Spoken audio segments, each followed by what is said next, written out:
Whew, here we are. We've got her all stuffed. She is stuffed nice and tight. I still got a little bit of, well, it's poking out because I got her so full here. You can actually use, let me see. You can actually use a felting needle. Kind of push that wool down inside there a little bit. Because you want her to stay nice and full. This is, oh, I didn't do an introduction. You guys know me. This is Peggy at Colorful Waldorf, and this is step 3 of putting the head and the body together of the Waldorf doll. So she's all nicely stuffed. I stuffed her shoulders. I see that there's kind of a glare from the window this afternoon. I don't know if that's going to make a big difference in getting this together or not, or how well you can see it. I hope it doesn't. Okay, now here we go. The next step, before we take those basting stitches out, those yellow stitches that you can see right there, before we take those out, what I want to do is I use my fingers and I flatten the arm right up against the top of this open seam right here, right against that. See my fingers underneath there, pushing on it, holding it up. And I want to flatten this out pretty much as I can. Oh goodness, let's see if I can do this in the camera while I'm looking through this lens. And then I go through underneath because I want to stitch this, and I'm going to use a ladder stitch again just like I did before.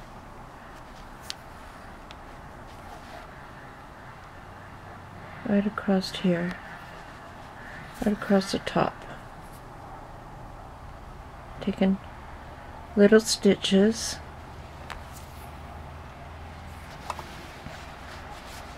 Turn it a little bit. See if I can see a little better. Hope you can see it all right. It's kind of a bright sunny day. I'm still using my finger underneath here to push it up and hold them together.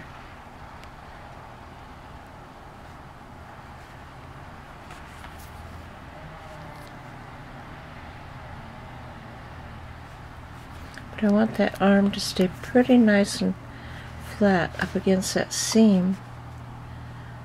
Kind of getting a little glare here. Hard to see.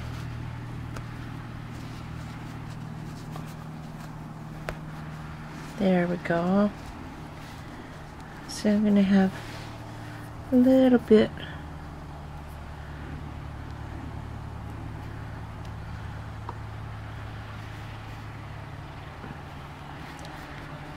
after I get underneath the arm sewn. I'm going to go back across over the top of this again and sew it again.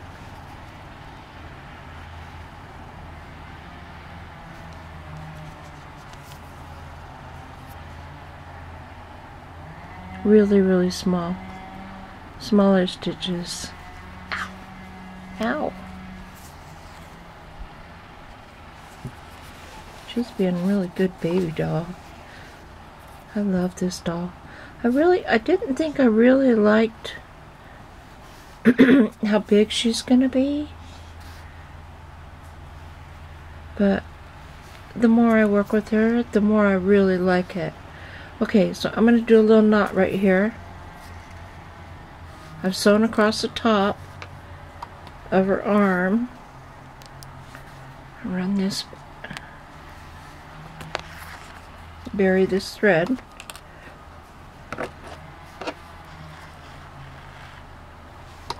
And trim this off.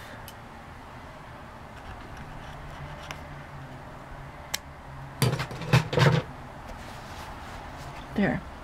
Now I'm going to put another knot in the end of my thread. Like that.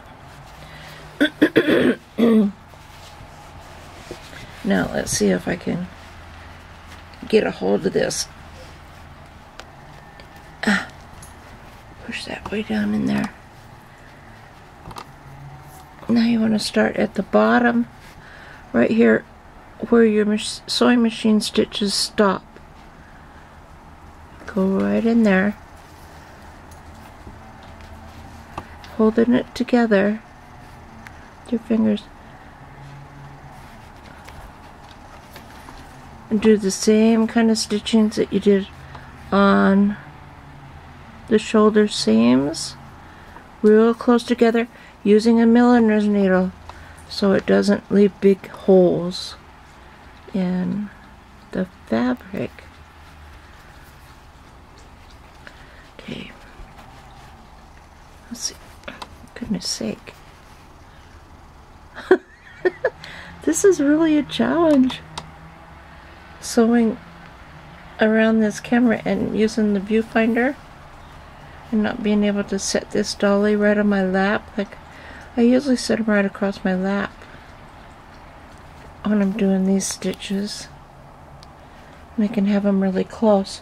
And I also have, if I'm sewing at the end of the day and it's not quite a very bright day, then I have a pair of magnifying glasses that I wear. Here, let me show you those. These are them. And this magnifies the stitches. I put them right on like a pair of glasses. And then I can see easy peasy how close those stitches are, how well I'm doing. Sometimes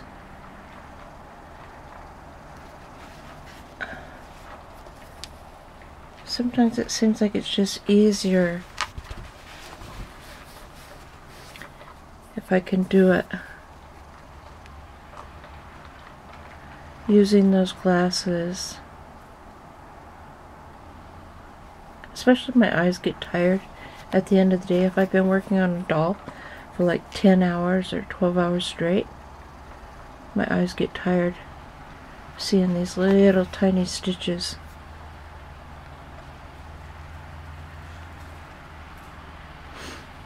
Here, I'm almost up here.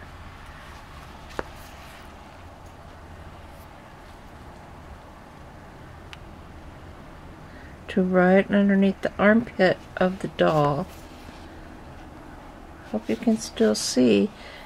I got a really bad glare on the camera from the window.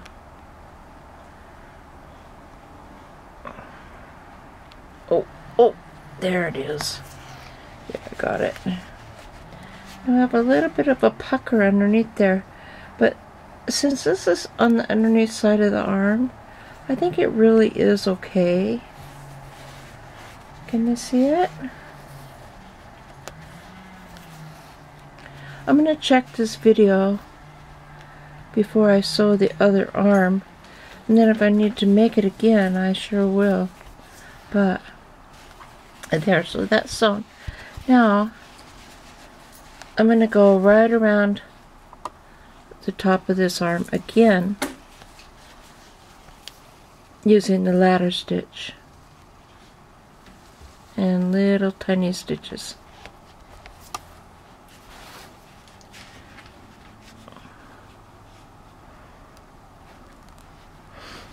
I'm going to have a little bit of gathers, but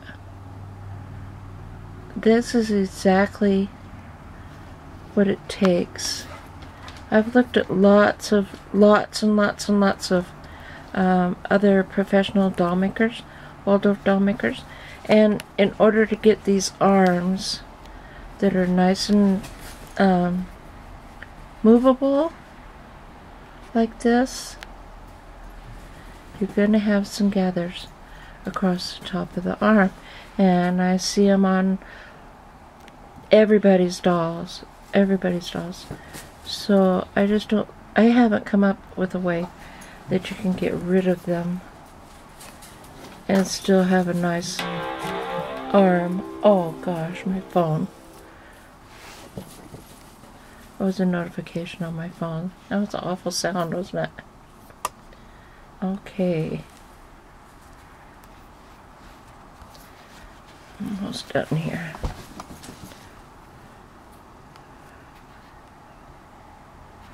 Then, after you get both these arms sewn in good and secure a couple times around at least, then pull out these basting stitches that you used to hem that, the top of this doll, the top of the body. Pull those out. See that? Pull those out, because they're not even sorry. Got a little cough here, got some allergies. All our cherry blossoms are blooming. Okay, you guys. That's it. This is the end of it. This is how to do it. So I'm going to make a few more videos on, just little tips and stuff like that. They're going to be really short. And I'm gonna do some videos on Waldorf pattern making, so I can show you how to make your own dollies using your own creations, your own patterns, how to alter your patterns. There you go. See that arm? Look how cool that is. Look how cute she is. What a good baby. I love her. I love this baby. Okay, so you do the other side the same way. Don't forget to take out your basting stitches. And then check all your seams, make sure they're good and tight. Okay, thanks for coming by. I'm so proud of all you guys. I'm so proud of all of you that you're learning how to do this. And you're just forging ahead and you're not being afraid. Good job. Okay, bye.